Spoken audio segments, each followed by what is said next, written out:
কংগ্রেসের বক্তব্য, শহরের গুর্খাবস্তি এলাকার বাসিন্দা বীণা দেববর্মা তার মেয়ে পূর্ণিমা দেববর্মা কলকাতায় নিখোঁজ হওয়ার ঘটনায় থানার ওসি ইলা দেব সহ তদন্তকারী পুলিশ অফিসার পারমিতা সাহার তরফ থেকে কোনো রেসপন্স পাওয়া যাচ্ছিল না। ঘটনাটিকে রীতিমতো কোনো পাত্তাই দিচ্ছে না তদন্তকারী এই এসআই। এ ব্যাপারে নিখোঁজ গৃহবধূর মা বীণা দেববর্মা জানান, বেশ কিছুদিন আগেই থানায় এফআইআর করা হয়েছিল। ঘটনা প্রসঙ্গে তিনি জানিয়েছেন, গত 19 তারিখ তার মেয়ে পূর্ণিমা দেববর্মা শ্বশুর চন্দন পালের সঙ্গে কলকাতায় ইন্টারভিউ দিতে যায়। এরপর থেকেই মেয়ে পূর্ণিমা দেববর্মা নিখোঁজ হয়ে পড়ে। এ ব্যাপারে পরে স্বামী বিশ্বজিৎ পালের শ্বশুর চন্দন পালের সঙ্গে যোগাযোগ করা হয়েছে, কিন্তু সুস্পষ্ট কোনো তথ্য তারা প্রদান করছে না। কলকাতা থেকে শ্বশুর চন্দন পাল এ মাসের 22 তারিখ ফিরে এসছে আগরতলায়, কিন্তু কোথায় আছে মেয়ে পূর্ণিমা এ ব্যাপারে সুস্পষ্ট কোনো বক্তব্য কিংবা তথ্য নেই। তিনি জানান, এই ঘটনার পর থেকে তাদের কোনো পাত্তা নেই। এদিকে মেয়ে পূর্ণিমা ফোন করে ভয়ে ভয়ে কথা বলছে, কিন্তু সে কোথায় আছে সে ব্যাপারে কিছু জানা যাচ্ছে না। গৃহবধূর মা বীণা দেববর্মা জানিয়েছেন, এই ব্যাপারে থানায় এলে তদন্তকারী এসআই কখনো পাত্তাই দেননি তাকে। শুধুমাত্র নামকো আসতে একটি মামলা হাতে নিয়ে রেখেছেন এসআই পারমিতা সাহা।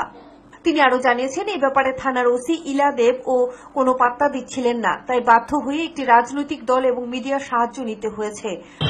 আমার মেয়ে 19 তারিখে শ্বশুরের সাথে গেছিল ইন্টারভিউ দিব কলকাতাতে।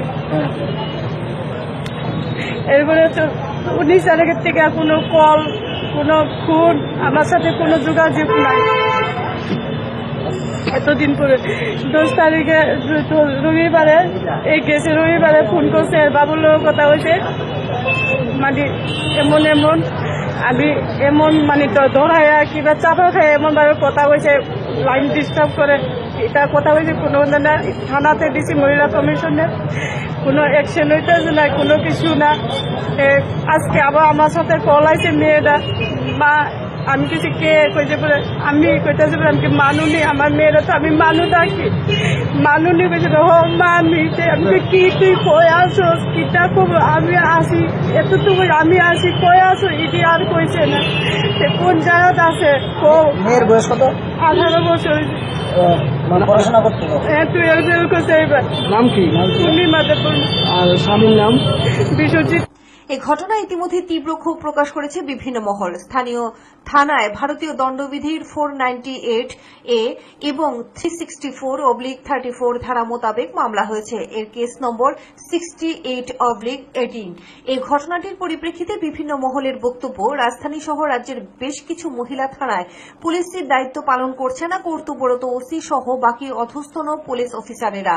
অনেক ক্ষেত্রে তারা এফআইআরও নিতে চাইছে না। অনেক আবেদন নিবেদনের পর এফআইআর হাতে নিলেও মামলার তদন্ত করতে এদের চরম অনীহা কিংবা অনাসক্তি। এছাড়াও রয়েছে কর্মক্ষেত্রে এদের চরম দুর্নীতিপনা। বিভিন্ন মায় পশ্চিম মহিলা থানার ওসি ইলাদেবের ব্যর্থতা আগেও সামনে উঠে এসছে। প্রশ্ন উঠেছে স্বচ্ছতা নিয়েও। এক্ষেত্রে এসআই পারমিতা সাহার বিরুদ্ধে একগুচ্ছ অভিযোগ রয়েছে হেডলাইন্স ত্রিপুরার হাতে। এসব কিছুই সময়ের ব্যবধানে জনসমক্ষে তুলে ধরা হবে। Bureau report, headlines Tripura.